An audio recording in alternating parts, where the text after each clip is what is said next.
zamisel, da za menedžeriranje, za dobro upravljanje sredstev seveda je najprej v prvi vrsti odgovoren in pomembno, kakšno znanje ima direktor vsake takšne inštitucije in po mojem mnenju je na teh mestih še vedno preveč zdravnikov. Absolutno je potrebno tukaj ekonomsko-pravno znanje in seveda ob sebi imeti ekipo ekonomistov in pravnikov, ki bodo red delali v zdravstvu od spodaj in navzgor. Od vsakega prihodka do vsakega odhodka.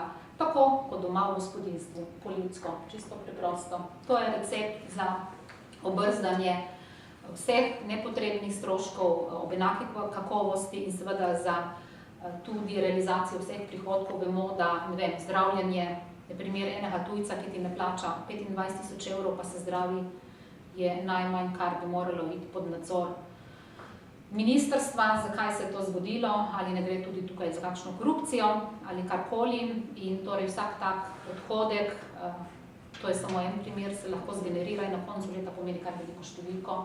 In če to skupaj seštejemo za celotno Slovenijo, vidimo, kje smo lahko tudi potratni zelo hitro. Tako. Hvala lepa.